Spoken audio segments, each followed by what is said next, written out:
So I'm going to do a quick look over, when I say quick, it's going to take forever, at an essay that did exceptionally well, and Beth has agreed to let us look at it. So thank you very much, Beth, and congratulations in getting 23 out of 25.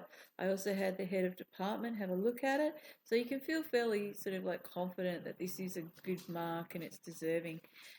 Now, what was really great about it is that it rated really highly on all aspects of our marking key. So she showed that she could understand the text. She engaged consistently with the question. She showed understanding of conventions and concepts. She used supporting evidence. And all of this she did at a really, really, really high level. I was very impressed that she got to grips with some of the more difficult parts of the question, such as bringing the idea that it's all hanging together, that it's the shaping of a reader positioning or a view of humanity that the writer was attempting to do. She managed to keep all of that together.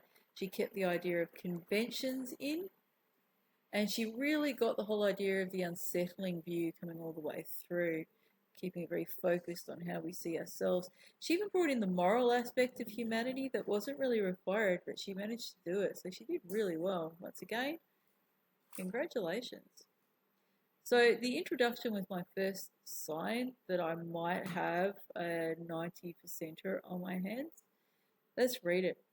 Now that isn't to say that it is without errors. There were things I picked up on, like that she did not underline the title, Big Bugbear of Mine, indicates a novel. But let's hear what she did do. As Australians, we have a fixed perception of our British colonists as righteous, noble, and morally just. Now, that was a really good start because she set up what view it is that's going to be unsettled by Grenville, and that was something that some people missed. She had to give us the start point before you knew how we were shaken or challenged on that. And she does it in the first sentence. The Secret River challenges this ideology by creating an unsettling view, one that explores the apparent dangers in cultural arrogance and highlights the vicious and barbaric truth contemporary Australia is built on. Kate Grenville's historical fiction novel The Secret River was published in 2005. The text follows the journey of protagonist William Thornhill, starting his life as a poor criminal class boy living in 18th century London, to his deportation as a convict to New South Wales, Australia, where he and other British colonisers begin their hostile interactions with the Indigenous Australians.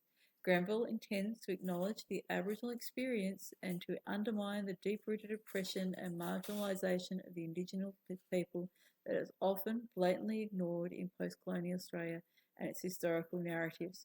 She also writes with a purpose of reconciliation for those affected by the trauma behind colonisation. Conventions such as characterisation and setting are employed in the Secret River to expose the hidden genocide, anguish and suffering of Aboriginals that were perpetuated throughout our history, creating an unsettling view of ourselves. So some really awesome stuff there. I would have liked to be Aboriginal people, of course, but I'm looking over here and I'm seeing her hit a lot of stuff. She knows a lot about the text. She knows, not just that it was a story about Australia, but it's the whole sort of like context of the setting. She's very specific. She doesn't miss a trick. She looks at what it is again inside us that's being challenged. I mean, she even used the word challenge.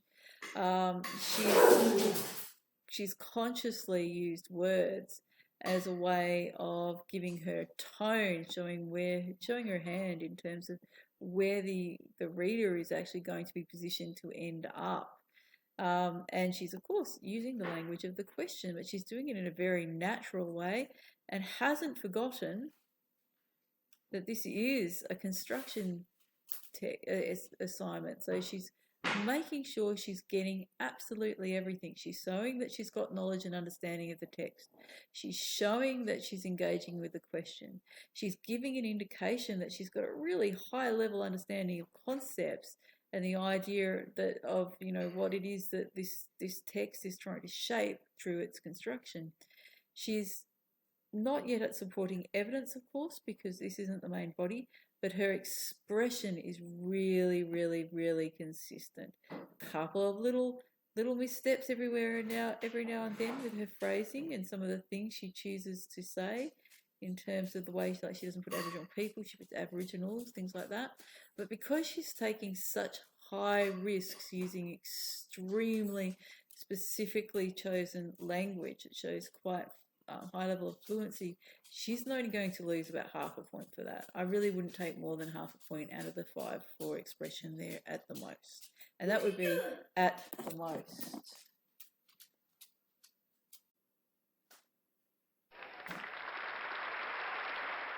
All right, back again after telling all my children to be quiet. Okay. So I'm not going to go on to looking at this paragraph here because we did it as a class together and she was completely entitled to use it, as all of you were, because it was something that you and I built together and you were actively involved in it. Now, I read this, of course, and I was very impressed by the way that she phrased it. So in terms, it added to expression. The evidence was beautifully done, so she gets a supporting evidence one. Understanding of concepts and conventions, she gets it, and engagement with the question. And of course, the other one, which is a bit further up, knowledge and understanding of text. If this had been the only paragraph that she had done this, she would still have been able to get a high C or even a good B, but it would depend upon what the rest of the essay was like. Because the rest of the essay was wonderful, she gets total credit for it, but she demonstrated that it was a level that she could maintain. I'm going to have a look at some things that I particularly like about this. Now, it's got the normal stuff that we went through in class, but, you know, the embedding of the language of the... Hang on a minute, one of my children is making a noise. Jodie, don't make noise. All right, she's embedding the word from her quote into her analysis of it. She is telling us what effect it has on us. She's telling us how the audience is positioned. We're telling us what, in terms of Thornhill's, moral development it is. And she's using beautiful words which really show her ability to control language. But what I particularly like is that it does take it back to the ideas, ideologies circulating in early 18th century that reinforce that the Aboriginal people are victims to the hidden histories of the colonisation of Australia. So this is the idea that Grenville is trying to get us to accept, and she's stating it. Hang on a minute.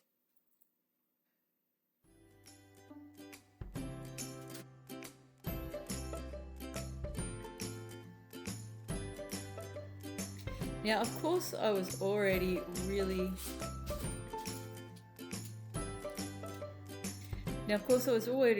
impressed with this work. It was already, looking like it was going to do very, very well. But because I knew that was work that we'd done in class, I could have left her in the B range if she hadn't managed to show us that she could continue with it. But she does. So that's what's really important about this. Chapter 1 of the book London provides an insight into Thornhill's impoverished childhood and displays how setting and socioeconomic structures can impact one's ethical principles. Now remember, this whole point that she's making is she's challenging our dominant view of our society that the colonisers were essentially ethical principled people. So she's keeping that through. Remember, the whole idea is that she's showing that a response is being shaped. So again, knowledge of the text, engagement with concepts, answering the question, she's doing good. William Thornhill was a criminal class child who lived in squalor, his life completely consumed by his family's destitute poverty. His economic and societal detriment creates lasting issues surrounding ownership within his mind. His inability to feel at home is strongly associated with his lack of ownership and control over his life. However, Thornhill's ability to His ability to find comfort in Sal as his concept of home has less to do with location but more specific person, which is a consequence of his family's limited background and traditional patriarchal attitudes involving the dynamic between men and women.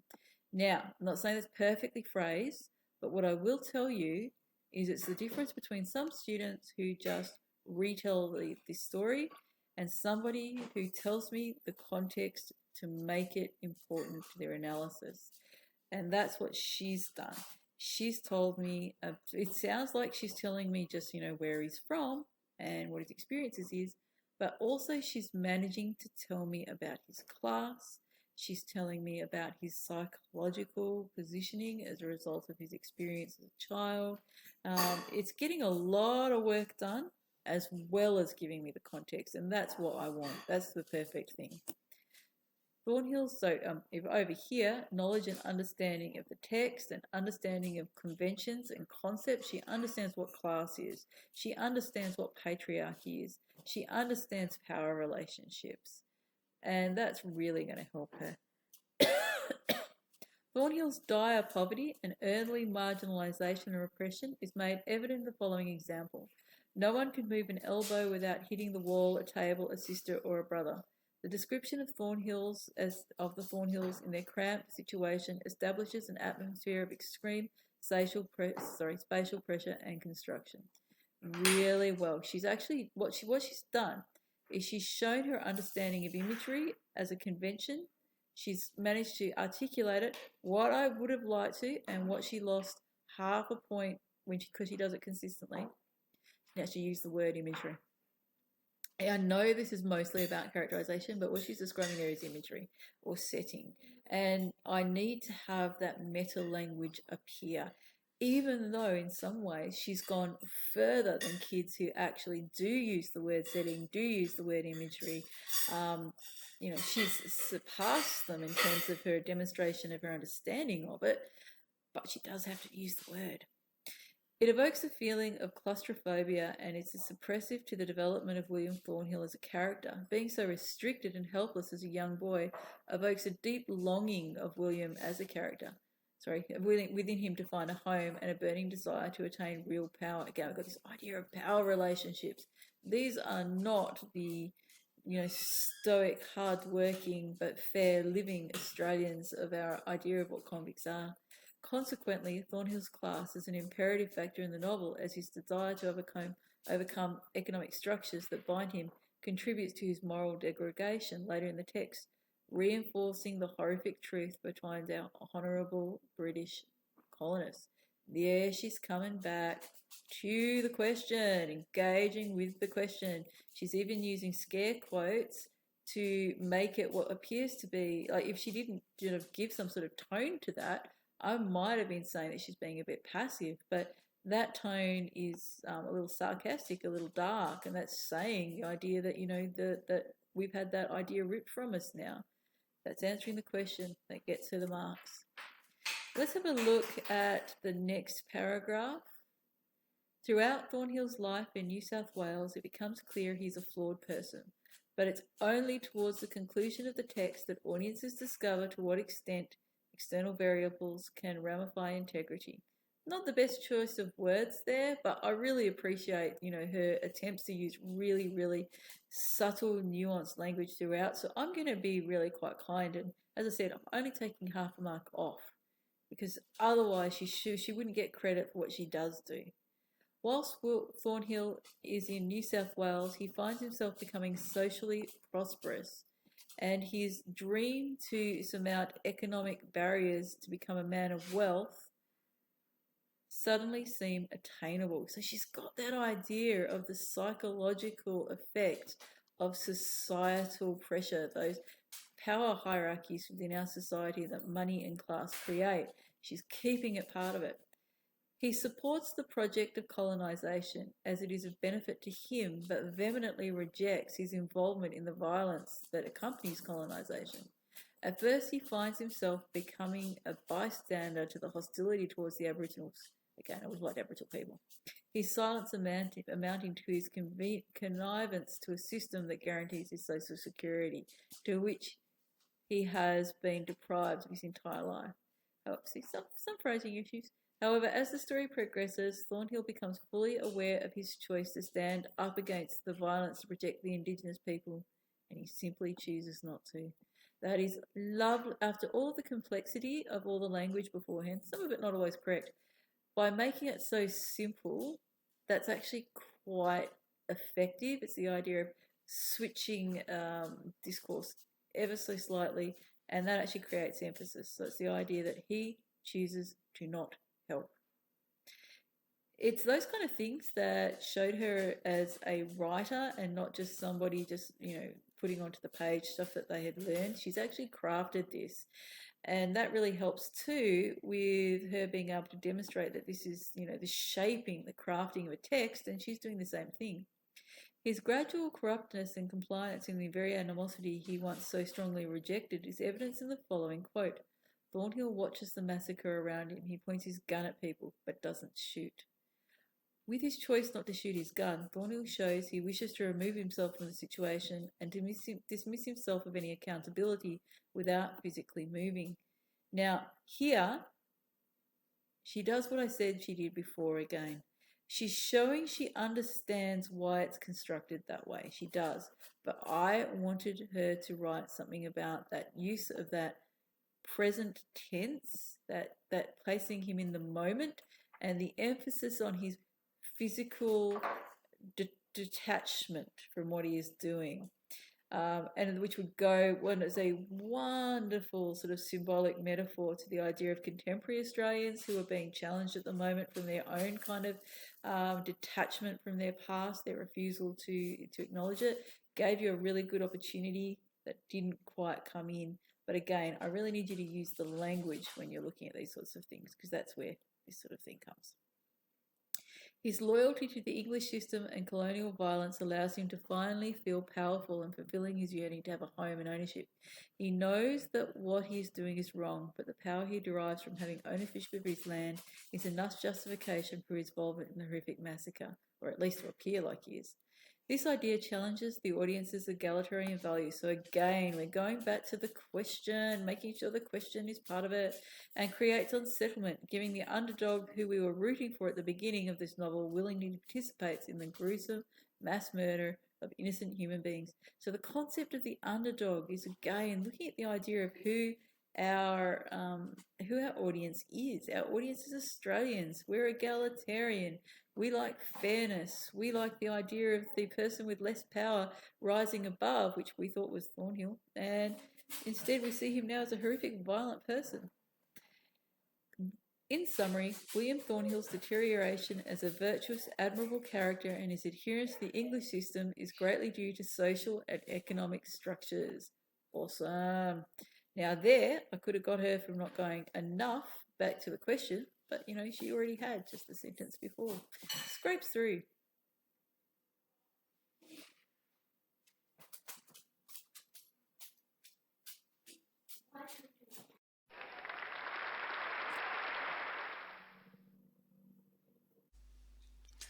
So let's see if she can bring it home. She's done it really well. In conclusion, Kate Grenville uses her novel to unsettle contemporary white Australians, good, she's saying who the audience is, and challenge, good, addressing the question, the fake perception of our principled Anglo-colonisers and enlightened readings of the scrutiny and shame that should fall upon those settlers. Phrasing's a little off, but we've got a really nice start. She might be starting to fall down on some of the lower ones here, but she's basically doing really well. So let's see. So this is the part here where sometimes the phrasing's not perfect, but the rest of it's really good. Her dissection of Australian settlements shows the reality behind colonisation being the colonists, blinded by greed, materialism, and the belief in European superiority, saw their pursuit for success and wealth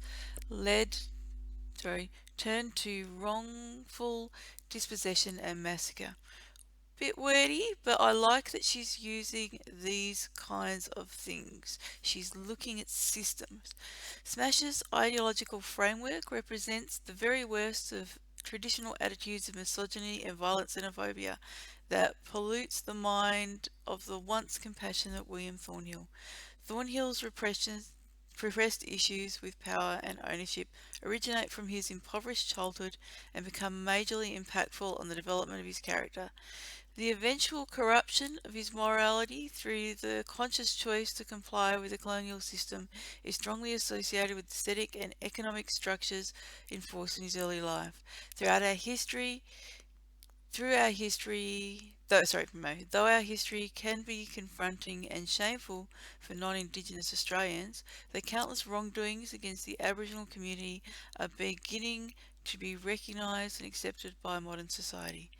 The secret river of blood that taints our country's history is an irreversible tragedy, but the very acknowledgement of existence in the continuing evolution of positive post-colonial attitudes provides hope for Australia's future.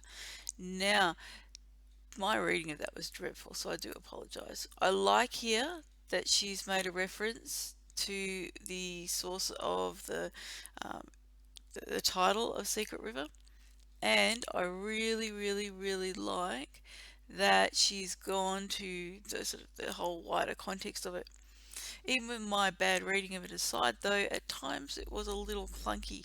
Now, that doesn't take away from the fact that this was a really excellent, excellent essay. So I've got to think. I've been taking little half points here and there, but they're not going to add up to like many, many points.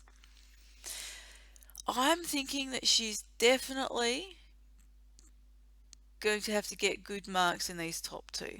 She definitely engaged with the question and she definitely showed knowledge and understanding of the texts. Here, understanding of conventions and concepts. Now, I could fall on either of one of these, but it depends on how much I'm going to take from here.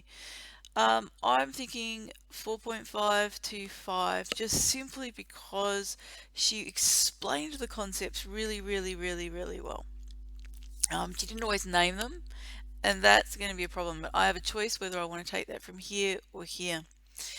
This one, the evidence, because sometimes she didn't properly name the conventions when she was using them, I can take that from either here or there, depending upon where I think it falls. Moment right now, I'm falling here. It's usually when she's discussing the evidence that I'm finding that she's not really using the meta language. Outside of that, she really, really is, and she's doing great. So I might be taking half a point here or a point here. It depends upon how I feel when I come to the end of it. Expression, sometimes some issues with her expression, so I might take a point from here as well. So she's definitely going to end up in the 23 to 23 and a half position, and I think I ended up deciding to give her 23 because it was just absolutely excellent. But these were the sort of areas where she could have, if she'd wanted to, improved, because really with a prepared essay, 100% is possible to get. But oh my god, what a brilliant, brilliant piece of work. So again, let's just go quick over this. She demonstrated really high understanding of the text. She was engaging consistently with the question. Meta language became an issue. And at times phrasing became an issue, but don't forget she scored so highly because she was taking such incredibly wonderful risks with using really high level nuanced language. Well done. I mean, honestly, it was just so good.